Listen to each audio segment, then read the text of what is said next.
Hi, I'm Danielle Gula. I'm from Philadelphia. Hello, everyone. I'm going to talk about my teacher dispositions, the strengths that I bring to the classroom, and the areas that I want to continue on growing with. So, I'm a paraprofessional in autistic support, and while working another mentally demanding job in memory care, which is wild, I do them both full time. Because of this experience, I've learned a lot about myself and the qualities that I rely on every day.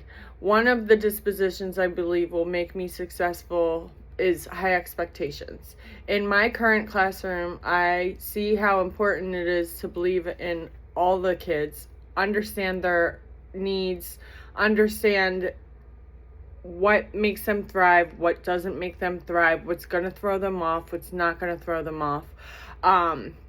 Where they're going to be completely unregulated. So that is like my number one disposition that I have in this classroom. Another one is fairness, because I understand that some are very high functioning and a lot of them are nonverbal and not high functioning. So I have to be fair in how I deliver every expectation across the board for the classroom. Again, working in autistic support has taught me all of this, and I use it day in and day out. Also, my professional conduct, because I also have another job that demands a lot of my mental capacity. I have to understand that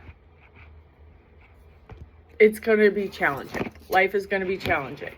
Days are going to be challenging. Day in, day out, it's always going to be different. And curiosity.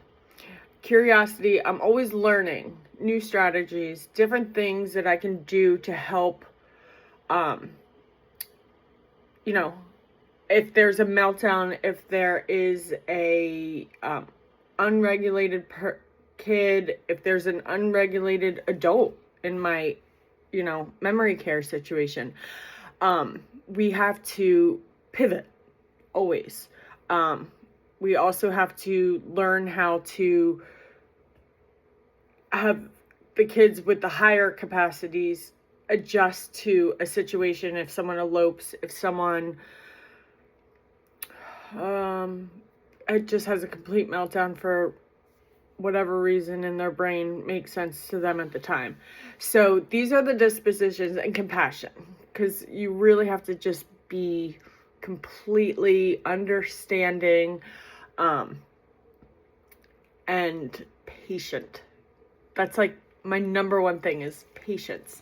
Understanding that, okay, just because you didn't get the same chips that Justin had, you might have a meltdown. We have to figure out how to get through that. So all of these have been helping me out.